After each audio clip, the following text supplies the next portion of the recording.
بسم اللہ الرحمن الرحیم۔ السلام علیکم۔ جماعت نہم لیکچر نمبر 4 سبق نمبر 1۔ سبق نمبر 1 کا خلاصہ: ہجرت نبوی صلی اللہ علیہ وآلہ وسلم مصنف مولانا شبلی نعمانی 1857 میں پیدا ہوئے، 1914 میں وفات پائی۔ اس سبق کے خلاصے کے اہم نکات درج ذیل ہیں۔ نبوت کے 13ویں سال اکثر صحابہ کرام کا مدینہ ہجرت کر جانا۔ اس کی تفصیل اگر ہم لکھیں گے تو اس طریقے سے ہوگی: نبوت کا 13واں سال شروع ہوا تو اکثر صحابہ کرام مدینہ پہنچ چکے تھے۔ تبلیغ اسلام کے لیے مکہ میں پیش آنے والی مشکلات اور اہل مکہ کی سختیاں بڑھتی جا رہی تھیں۔ قریش مکہ کا آپ کے قتل کی سازش۔ نوبت یہاں تک آ گئی کہ دشمنوں نے آپ کے قتل کا منصوبہ بنا لیا۔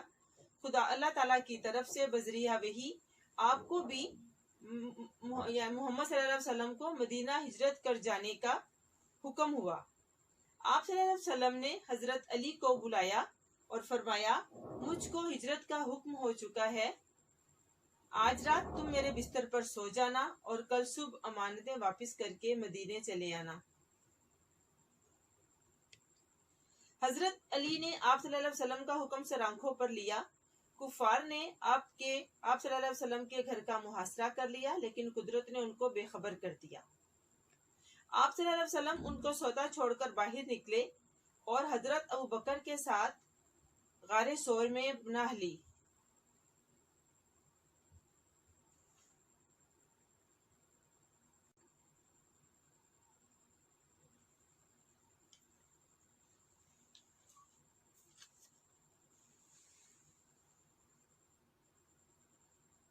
حضرت محمد صلی اللہ علیہ وسلم نے حضرت ابوبکر صدیق کے ساتھ غار ثور میں پناہ لی۔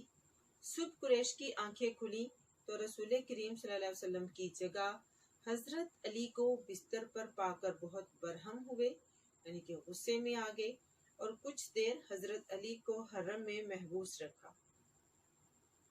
بعد ازاں اس کے بعد آپ صلی اللہ علیہ وسلم کی تلاش میں نکلے۔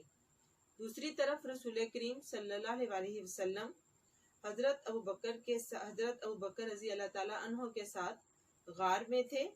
حضرت ابوبکر کا غلام روزانہ شام کو آپ صلی اللہ علیہ وسلم کو دودھ دے جاتا، جبکہ ایک روایت یہ بھی ہے جو کہ ابن ہشام نے بیان کی ہے، اس کے مطابق حضرت ابوبکر کی بیٹی اسما رضی اللہ تعالیٰ عنہ آپ صلی اللہ علیہ وسلم کو کھانا بنا کر غار میں پہنچاتی رہی۔ دوسری طرف کفار آپ کو ڈھونڈتے ڈھونڈتے غار کے دہانے تک آ پہنچے اور حضرت محمد صلی اللہ علیہ وسلم کا پیچھا جاری رکھا۔ حضرت ابوبکر پریشان ہوئے تو اس وقت فوراً یہ آیت نازل ہوئی اور آپ صلی اللہ علیہ وسلم نے حضرت ابوبکر رضی اللہ تعالیٰ عنہ سے کہا: لا تحزن ان اللہ معنا، گھبراؤ نہیں، بے شک اللہ ہمارے ساتھ ہے۔ بچوں، آپ نے یہ آیت واضح کر کے کٹ مارکر کے ساتھ لکھنی ہے اور نیچے آپ نے ترجمہ بھی لکھنا ہے۔ دوسری طرف قریش نے اشتہار دے دیا کہ جو کوئی حضرت محمد صلی اللہ علیہ وسلم اور حضرت ابوبکر رضی اللہ تعالیٰ عنہ کو گرفتار کر کے لائے گا تو اسے ایک خون بہا کے برابر یعنی 100 اونٹ انعام دیے جائیں گے۔ سراقہ بن جوشم انعام کے لالچ میں نکلا۔ اس نے آپ صلی اللہ علیہ وسلم کو غار سے نکلتے دیکھ لیا۔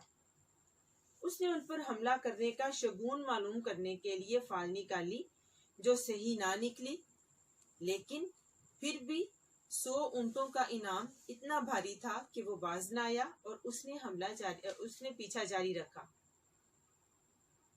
لیکن اس کا گھوڑا گھٹنوں تک زمین میں دھنس گیا۔ اس واقعے نے اس کی ہمت پست کر دی اور اس نے پیچھا کرنا چھوڑ دیا۔ اس نے حضرت صلی اللہ علیہ وسلم کے پاس آ کر امن کی تحریر لکھ دینے کی درخواست کی، جو آپ صلی اللہ علیہ وسلم نے قبول کر لی۔ حضرت ابو بکر کے غلام عامر بن فہیرہ نے چمڑے کے ٹکڑے پر فرمان امن لکھ دیا۔ آپ صلی اللہ علیہ وسلم کی تشریف آوری کی خبر مدینہ میں پہنچ چکی تھی۔ اہل مدینہ ہر روز صبح سویرے شہر سے باہر آ کر آپ صلی اللہ علیہ وسلم کا انتظار کرتے اور وقت دوپہر مایوس ہو کر لوٹ جاتے۔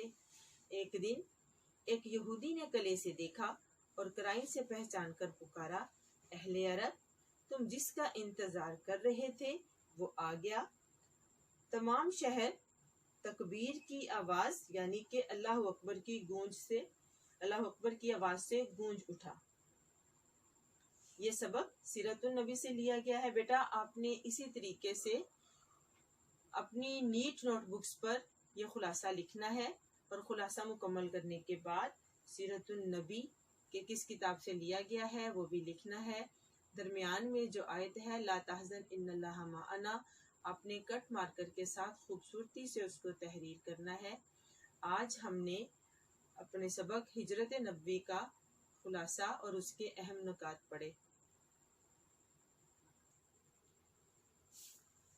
خلاصے کے بعد بیٹا اپنی کتاب کا صفحہ نمبر 4 دیکھیں۔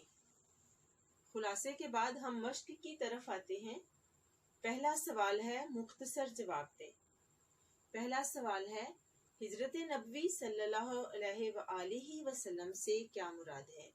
بیٹا سوال آپ اپنی بک سے دیکھیں گے، جوابات میں نے یہاں پر لکھ دیے ہیں۔ تو پہلا سوال آپ اپنی کتاب سے دیکھیں، ہجرت نبوی صلی اللہ علیہ وآلہ وسلم سے کیا مراد ہے؟ جواب ہجرت نبوی سے مراد ہجرت نبوی صلی اللہ علیہ وآلہ وسلم سے مراد حضرت محمد صلی اللہ علیہ وآلہ وسلم کا کفار مکہ کے مظالم سے تنگ آ کر مکہ سے مدینہ ہجرت کرنا ہے۔ سوال نمبر 2، رسول پاک صلی اللہ علیہ وآلہ وسلم نے نبوت کے کون سے سال ہجرت فرمائی؟ جواب پہلے ہم ہیڈنگ دیں گے، ہجرت کا سال انہوں نے پوچھا ہے، یہی ہم ہیڈنگ دیں گے، ہجرت کا سال۔ رسول اکرم صلی اللہ علیہ وآلہ وسلم نے بحکم خداوندی نبوت کے 13ویں سال ہجرت فرمائی۔ سوال نمبر 3، حضرت امیر رضی اللہ تعالی عنہ سے کون سی شخصیت مراد ہے؟ جواب حضرت امیر سے مراد حضرت علی کی شخصیت ہے۔ اگلا سوال ہے حضرت علی، رسول پاک صلی اللہ علیہ وآلہ وسلم نے حضرت علی رضی اللہ تعالی عنہ سے کیا ارشاد فرمایا؟ جواب ہم شروع کریں گے۔ اس جواب کی ہیڈنگ ہے حضرت علی رضی اللہ تعالی عنہ سے ارشاد۔ رسول پاک صلی اللہ علیہ وآلہ وسلم نے حضرت علی سے ارشاد فرمایا، مجھ کو ہجرت کا حکم ہو چکا ہے، میں آج مدینے روانہ ہو جاؤں گا اور تم میرے پلنگ پر میری چادر اوڑھ کر سو رہو، صبح کو سب کی امانتیں جا کر واپس دے آنا۔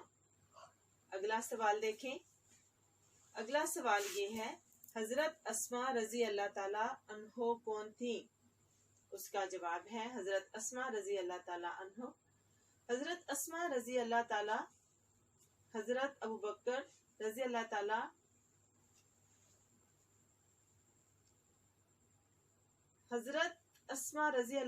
عنہ حضرت ابو بکر رضی اللہ تعالیٰ عنہ کی صاحبزادی اور حضرت عائشہ کی بہن تھی۔ آپ رضی اللہ تعالیٰ عنہ کو حضرت محمد صلی اللہ علیہ وسلم کو غار ثور میں کھانا پہنچانے کی سعادت حاصل ہوئی۔ اگلا سوال ہے قریش نے رسول پاک صلی اللہ علیہ وآلہ وسلم اور حضرت ابو بکر رضی اللہ تعالیٰ عنہ کو گرفتار کرنے کا کیا انعام مقرر کیا؟ گرفتاری پر انعام۔ اس جواب کی ہیڈنگ یہ ہوگی گرفتاری پر انعام۔ کیا ہیڈنگ ہے؟ گرفتاری پر انعام۔ قریش نے حضرت ابو بکر صدیق رضی اللہ تعالی عنہ پر حضرت محمد صلی اللہ علیہ وآلہ وسلم کی گرفتاری پر ایک خون بہا کے برابر یعنی 100 اونٹ انعام دینے کا اعلان کیا۔ اگلا سوال، سراقہ بن جعشم کیسے تائب ہوا؟ تائب کا مطلب توبہ کرنا، معافی مانگنا، اپنے ارادے سے باز آ جانا۔ مقرر تجربے سے سراقہ بن جعشم کے حوصلے پست ہو گئے، یعنی کہ جب اس نے دو بار تجربہ کیا اور فال کا جواب نہیں میں نکلا تو وہ مایوس ہو گیا اور اس نے مزید کوشش کرنا چھوڑ دی اور لالچ کی بجائے موت کی فکر نے اسے تائب کر دیا۔ ایک بات بیٹا اور ذہن میں رکھیے کہ اگر جواب دو لائنوں کا ہو تو ہم مارجن کے ساتھ سے شروع کریں گے، لیکن اگر 2 لائنوں سے زیادہ ہو تو ہم پیراگراف کی شکل میں لکھیں گے۔ اب دیکھیں یہ 3 ہے تو ہم نے اس کو 1 ورڈ گیپ دیا، ہم نے پیراگراف کی شکل میں لکھا۔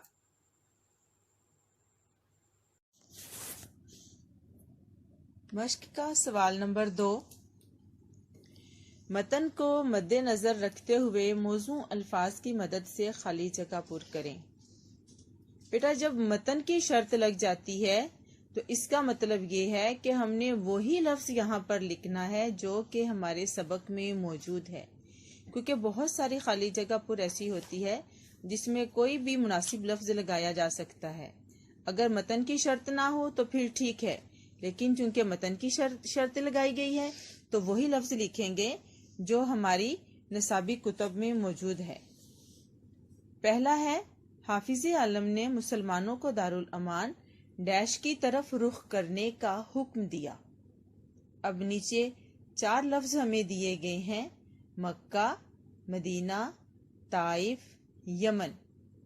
ابھی ہم نے سبق پڑھا کہ ابھی آپ کے ذہن میں ہوگا، اب آپ بتائیں کہ مسلمانوں کو دارالامان ڈیش کی طرف رخ کرنے کا حکم دیا۔ یہاں پر دارالامان سے مراد کون سی جگہ ہے؟ امن کا گھر، امن کی جگہ مراد مدینہ، تو یہاں پر لفظ مدینہ آئے گا۔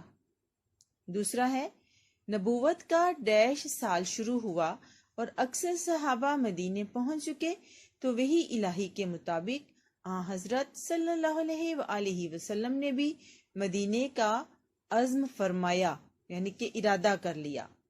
تو نبوت کا کون سا سال؟ ہماری جو یہ سبق ہے شروع ہی اس جملے سے ہو رہا ہے، بتائیے جی، 12واں، 10واں، 13واں یا 15واں؟ نبوت کا 13واں سال شروع ہوا، یہاں پر لفظ 13واں ٹھیک ہے، 13واں اس میں لکھیے اور اس پر ٹک لگائیے۔ اس وقت بھی اگلا جو جملہ ہے اس پر توجہ دیں، اس وقت بھی آپ کے پاس بہت سی ڈیش جمع تھیں، تو آگے جو ہمیں الفاظ دیے گئے ہیں وہ 4 ہیں۔ کیا آپ کے پاس ہجرت کے وقت تلواریں موجود تھیں، امانتیں تھیں، کھجوریں تھیں یا نعمتیں تھیں؟ تو یہاں لفظ کیا آئے گا؟ امانتیں جمع تھیں، اس خالی جگہ پر میں لفظ امانتیں آئے گا۔ اگلا جملہ دیکھیے، ڈیش کو معلوم ہو چکا تھا کہ قریش آپ صلی اللہ علیہ وآلہ وسلم کے قتل کا ارادہ کر چکے ہیں۔ میں دہراتی ہوں، ڈیش کو معلوم ہو چکا تھا کہ قریش آپ صلی اللہ علیہ وسلم کے قتل کا ارادہ کر چکے ہیں۔ اب یہاں پر دیکھیے جی، کن کو معلوم ہو چکا تھا؟ جناب ابو بکر رضی اللہ تعالیٰ عنہ، جناب عمر رضی اللہ تعالیٰ عنہ، جناب امیر رضی اللہ تعالیٰ عنہ، جناب عثمان رضی اللہ تعالیٰ عنہ۔ تو یہاں جناب امیر حضرت علی رضی اللہ تعالیٰ عنہ مراد ہیں، یہاں یہ لفظ آئے گا جناب امیر۔ ڈیش سے پہلے قرارداد ہو چکی تھی، بات چیت ہو چکی تھی، وعدہ ہو چکا تھا، مشورہ ہو چکا تھا۔ وہ کون تھے؟ حضرت عمر رضی اللہ تعالیٰ عنہ، حضرت زید رضی اللہ تعالیٰ عنہ، حضرت علی رضی اللہ تعالیٰ عنہ یا حضرت ابو بکر رضی اللہ تعالیٰ عنہ۔ تو یہاں پر حضرت ابو بکر رضی اللہ تعالیٰ عنہ کا لفظ آئے گا، یعنی کہ ان سے پہلے قرارداد ہو چکی تھی۔ اسی طرح ڈیش راتیں غار میں گزاریں۔ کتنی راتیں گزاریں؟ 3، 4، 5، 7۔ ہم نے سبق میں پڑھا کہ انہوں نے 3 راتیں غار میں گزاریں۔ اب آتے ہیں سوال نمبر 3 کی طرف، جس میں انہوں نے پوچھا ہے درج ذیل بیانات میں سے درست کی نشاندہی کریں۔ درست کی نشاندہی ٹک سے اور غلط کی نشاندہی کراس سے کریں۔ پہلا جملہ ہے دعوت حق کے جواب میں ہر طرف سے تلوار کی جھنکاریں سنائی دے رہی تھیں۔ اس سبق کا پہلا جملہ ہی یہ ہے، تو آپ کے ذہن میں آ گیا ہوگا پڑھنے کے بعد کس کی جھنکاریں سنائی دے رہی تھیں؟ تلوار کی، تو یہ جملہ درست ہے۔ حافظ عالم نے مسلمانوں کو دارالامان حبشہ کی طرف رخ کرنے کا حکم دیا۔ یہاں لفظ حبشہ نہیں مدینہ آئے گا، تو چونکہ یہ والا لفظ غلط ہے اس لیے یہ جملہ غلط ہے، یہاں پر کراس کا نشان لگائیں گے آپ۔ نبوت کے 13ویں سال اکثر صحابہ مدینے پہنچ چکے تھے، بالکل درست، ٹھیک ہے یہ جملہ۔ سب لوگوں نے ایک ہی رائے پیش کی، یہ جملہ غلط ہے، سب لوگوں نے مختلف رائے پیش کی تھی۔ کچھ لوگوں نے کہا تھا کہ نعوذ باللہ انہیں قتل کر دیا جائے، ایک نے کہا جلاوطن کر دیا جائے، کسی نے کہا کہ انہیں نظر بند کر دیا جائے، اور جب ایک نے یہ رائے پیش کی کہ نعوذ باللہ انہیں قتل کر دیا جائے اور سب قبائل سے ایک ایک مل کر ان کا قتل کرے تاکہ ان کا خون تمام قبائل میں بٹ جائے، اس لیے یہ جو جملہ ہے کہ سب لوگوں نے ایک ہی رائے پیش کی، یہ غلط ہے، لوگوں نے مختلف رائے پیش کی۔ اگلا جملہ دیکھیے، اہل عرب زنانہ مکان کے اندر گھسنا معیوب سمجھتے تھے، یہ بالکل ٹھیک ہے جملہ، یہاں پہ ٹک لگائیے۔ فاتح خیبر کے لیے قتل گاہ فرش گل تھا، یہ جملہ بھی ٹھیک ہے، اس پر بھی ٹک لگائیں، درست کا نشان لگائیں۔ حضرت ابو بکر رضی اللہ تعالیٰ عنہ کا غلام رات کے بکریاں چرا کر لاتا، چرانے کا یہاں چے کے اوپر زبر آئے گا، پیش نہیں۔ دیکھیں زبر زیر پیش کی تبدیلی سے جملے کا مطلب بالکل بدل جاتا ہے۔ اگر یہاں پیش کا لفظ پیش لگائیں گے تو چرانا مفہوم بدل گیا، معنی بدل گیا، یہ چرنا سے ہے، چرا کر لاتا، تو یہ جملہ بھی ٹھیک ہے۔ حضرت عائشہ رضی اللہ تعالی عنہا گھر سے کھانا پکا کر غار میں پہنچا آتی تھیں، یہ جملہ غلط ہے، حضرت عائشہ نہیں حضرت اسما کھانا پہنچاتی تھیں، اس لیے یہاں پر غلط کا نشان لگے گا۔ صبح قریش کی آنکھیں کھلیں تو پلنگ پر حضرت صلی اللہ علیہ وآلہ وسلم کی بجائے جناب امیر تھے، یہ ٹھیک ہے بالکل جملہ۔ اس کے بعد دیکھیں، نبی کریم صلی اللہ علیہ وسلم کی تشریف آوری کی خبر مدینے میں پہلے پہنچ چکی تھی، یہ جملہ بھی بالکل درست ہے۔ اس کے بعد آ جائیں اگلے سوال کی طرف۔ سوال نمبر 4 ہے کہ کالم الف میں دیے گئے الفاظ کو کالم ب کے متعلقہ الفاظ سے ملائیں۔ پہلے کالم میں دیکھیے دارالامان، اب یہ دیکھیں کہ دارالامان کے ساتھ کالم بے سے ہم کون سا لفظ لیں گے، وہ ہے مدینہ۔ دارالامان کے ساتھ کون سا لفظ لگے گا؟ مدینہ۔ دیانت امانت، قتل گاہ فرش گل، ہماتن چشم انتظار۔ یہ پیراگراف کے یہ سبق کے آخری پیراگراف سے لیا گیا ہے کہ تمام شہر ہماتن چشم انتظار تھا، تو یہ اس مرکب کو مکمل کریں، پہلے اور دوسرے کالم کے الفاظ ملا کر ہماتن چشم انتظار۔ اس کے بعد تلوار جھنکاریں۔ اگلے سوال کی طرف آئیں۔ اگلا سوال ہے سوال نمبر 6، درج ذیل الفاظ و تراکیب کا تلفظ اعراب کی مدد سے واضح کریں۔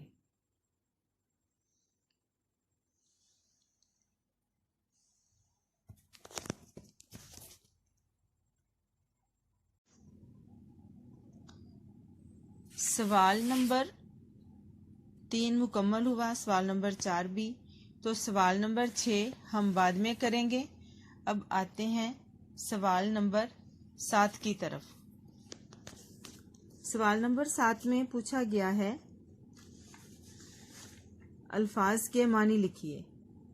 دعوت حق، حق کی دعوت، ہدف نشانہ، معیوب برا، ترکش تیر رکھنے کا خول، خون بہا خون کا بدلہ۔ ہم اس سوال نمبر 7 کے جملے نہیں بنائیں گے، صرف الفاظ کے معنی یاد کریں گے۔ اگلا سوال ہے جمع کے واحد اور واحد کی جمع لکھیے۔